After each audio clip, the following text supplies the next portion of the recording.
Nice ಯೋಜನೆ ವಿರುದ್ಧ ಹೋರಾಟಕ್ಕೆ ವಿಪಕ್ಷಗಳು ಸಜ್ಜಾಗಿವೆ. ಷರತ್ತು ಉಲ್ಲಂಘನೆ ಹಿನ್ನೆಲೆಯಲ್ಲಿ ಟೋಲ್ ಸಂಗ್ರಹಿಸದಂತೆ ಆಗ್ರಹವನ್ನ ಮಾಡಲಾಗಿದೆ.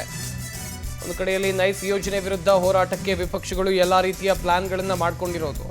ಷರತ್ತು ಉಲ್ಲಂಘನೆ ಹಿನ್ನೆಲೆಯಲ್ಲಿ ಟೋಲ್ ಸಂಗ್ರಹಿಸದಂತೆ ಆಗ್ರಹವನ್ನ ಕೂಡ ಮಾಡಲಾಗಿದೆ. ನೈಸ್ ರೋಡ್ ಸರ್ಕಾರದ ಸುಪರ್ದಿಗೆ ಪಡೆಯುವಂತೆ ಪಟ್ಟು ಹಿಡಿತಾ ಇದ್ದಾರೆ. ನೈಸ್ ರೋಡ್ಗೆ ಜಮೀನು ಕೊಟ್ಟ ರೈತರಿಗೆ ಪರಿಹಾರವನ್ನ ಇದುವರೆಗೂ ಕೂಡ ಕೊಟ್ಟಿಲ್ಲ. ರೈತರಿಗೆ ವಸತಿ ಸಮುಚ್ಚಯ ನಿರ್ಮಿಸಿಕೊಡುವಂತೆ ಆಗ್ರಹವನ್ನ ಮಾಡ್ತಾ ಇದ್ದಾರೆ. ನೈಸ್ ವಿರುದ್ಧ ಬಿಡದಿ ಮಾದರಿಯಲ್ಲಿ ವಿಪಕ್ಷಗಳು ಹೋರಾಟಕ್ಕೆ ಎಲ್ಲಾ ರೀತಿಯ ಪ್ಲಾನ್ಗಳನ್ನ ಮಾಡಿಕೊಂಡಿದ್ದಾರೆ.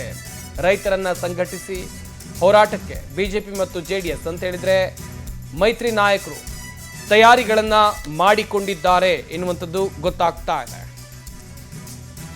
ನೈಸ್ ಯೋಜನೆ ವಿರುದ್ಧ ಹೋರಾಟಕ್ಕೆ ವಿಪಕ್ಷಗಳು ತಯಾರಿಯನ್ನ ಮಾಡಿಕೊಳ್ತಾ ಇರೋದು. ಷರತ್ತು ಉಲ್ಲಂಘನೆ ಹಿನ್ನೆಲೆಯಲ್ಲಿ ಟೋಲ್ ಸಂಗ್ರಹ ಮಾಡದಂತೆ ಆಗ್ರಹ ಇಲ್ಲಿ ಕೇಳಿ ಬರ್ತಾ ಇದೆ. ಯಾವುದೇ ಕಾರಣಕ್ಕೂ ನೈಸ್ ರಸ್ತೆಗಳಲ್ಲಿ ಟೋಲ್ ಸಂಗ್ರಹ ಮಾಡಬಾರ್ದು ಎನ್ನುವಂತ ದೊಡ್ಡ ಮಟ್ಟದ ಆಕ್ರೋಶ ಬಿಜೆಪಿ ಮತ್ತು ಜೆಡಿಎಸ್ ನಾಯಕರದ್ದು.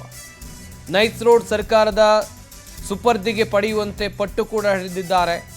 ನೈಸ್ ರೋಡ್ಗೆ ಜಮೀನು ಕೊಟ್ಟ ರೈತರಿಗೆ ಇದುವರೆಗೂ ಕೂಡ ಪರಿಹಾರವನ್ನ ಕೊಟ್ಟಿಲ್ಲ.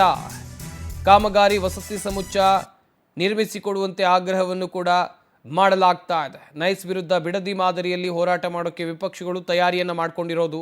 ರೈತರನ್ನ ಸಂಘಟಿಸಿ ಹೋರಾಟಕ್ಕೆ ಬಿಜೆಪಿ ಮತ್ತು ಜೆಡಿಎಸ್ ಸಜ್ಜಾಗಿದೆ. ರೈತರನ್ನ ಸಂಘಟಿಸಬೇಕು. ಈ ಯೋಜನೆಯಿಂದ ಯಾವೆಲ್ಲ ರೈತರಿಗೆ ಇದುವರೆಗೂ ಪರಿಹಾರ ಸಿಕ್ಕಿಲ್ಲ ಅಥವಾ ಅವ್ರಿಗೆ ಸಿಗಬೇಕಾದಂಥ ಸೌಲಭ್ಯಗಳು ಸಿಕ್ಕಿಲ್ಲ ಅಂಥವರನ್ನು ಒಟ್ಟು ಮಾಡಿಕೊಂಡು ಹೋರಾಟ ನಡೆಸುವಂಥ ನಿಟ್ಟಿನಲ್ಲಿ ಎಲ್ಲ ಪ್ಲ್ಯಾನ್ಗಳನ್ನು ಮೈತ್ರಿ ನಾಯಕರು ಹಾಕ್ಕೊಂಡಿದ್ದಾರೆ ಎನ್ನುವ ಮಾಹಿತಿ ಕೂಡ ಇದೆ. ಒಟ್ಟಿನಲ್ಲಿ ನೈಸ್ ಯೋಜನೆ ವಿರುದ್ಧ ಎಲ್ಲ ರೀತಿಯ ಹೋರಾಟಕ್ಕೆ ವಿಪಕ್ಷಗಳು ತಯಾರಿಯನ್ನು ಮಾಡಿಕೊಂಡಿರೋದು. ಬಿಡದಿ ಟೌನ್ಶಿಪ್ ಮಾದರಿ ವಿರುದ್ಧ ಅದರ ವಿರುದ್ಧ ಹೇಗೆ ಹೋರಾಟವನ್ನು ಮಾಡಿದ್ರು ಅದೇ ರೀತಿ ಹೋರಾಟವನ್ನು ಮಾಡುವಂಥ ನಿಟ್ಟಿನಲ್ಲಿ ತಯಾರಿಗಳನ್ನು ಮಾಡಿಕೊಳ್ಳಲಾಗಿದೆ.